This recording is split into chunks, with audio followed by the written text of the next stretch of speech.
Hello, Beach Class. Over the next 2 weeks, we're going to be reading and writing about this book. It's by an author called Philip Pullman, and the title is The Firework Maker's Daughter. So, this is our main character, and look, what's this? There seems to be a volcano in the story. So, we'll read it and we'll see what's going to happen. So, today I'm going to read pages 1 to 6. Chapter 1. 1,000 miles ago, in a country east of the jungle and south of the mountains, there lived a firework maker called Lao Chand and his daughter Lila. Lao Chand's wife had died when Lila was young.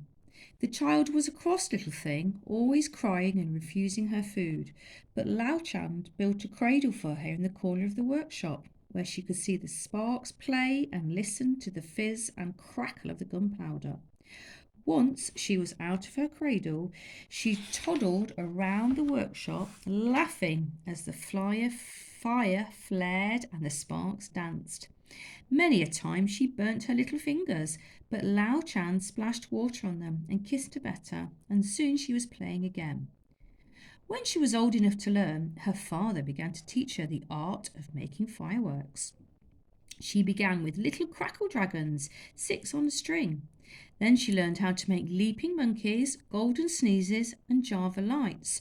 Soon she was making all the simple fireworks and thinking about more complicated ones.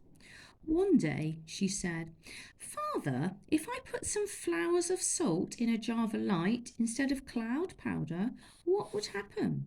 "Try it and see," he said. So she did. Instead of burning with a steady green glimmer, it sprayed out wicked little sparks, each of which turned a somersault before going out.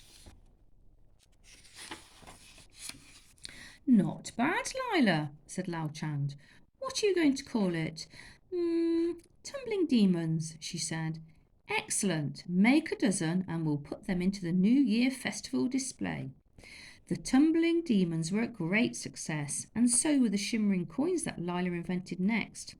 As time went on, she learned more and more of her father's art, until one day she said, "Am I a proper firework maker now?" "No, no," he said, "by no means. Ha! You don't know the start of it. What are the ingredients of flyaway powder?" "I don't know. And where do you find thunder grains?" "I've never heard of thunder grains." "How much scorpion oil do you put in a Krakatoa fountain?" "A teaspoonful." "What? You'd blow the whole city up. You've got a lot to learn yet." "Do you really want to be a firework maker, Lila?" "Of course I do. It's the only thing I want." "I was afraid so," he said. "It's my own fault. What was I thinking of? I should have sent you to my sister Jembavati to bring you up as a dancer. This is no place for a girl, now I come to think of it. Just look at you. Your hair's a mess, your fingers are burned and stained with chemicals, your eyebrows are scorched. How am I going to find a husband for you when you look like that?" Lila was horrified.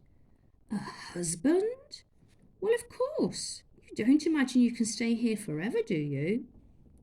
They looked at each other as if they were strangers.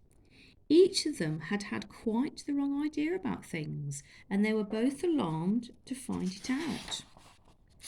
So Lila said no more about being a firework maker, and Lao Chan said no more about husbands, but they both thought about them all the same. So we're going to stop here, and today's writing activity is on your sheet here, and it's activity 1. So listen to Mrs. K reading pages 1 to 6 of the novel, which we've just done. 2 of the main characters have been introduced. So we've got Lila and her father, Lao Chand. We are going to think about who they are and what their personalities are like. Write 5 sentences about each character. So 5 about Lila and 5 about Lao Chand. Think about what you have been told directly by the author and what you think the characters may be like. So if we go back to our book, some things we know because the author's told us. We know that Lao Chand had a daughter called Lila. We know that Lao Chan's wife had died when Lila was young, so there's quite a few things we do know, but we need to think about her personality as well. She loved all these fireworks, and that was all she wanted to do.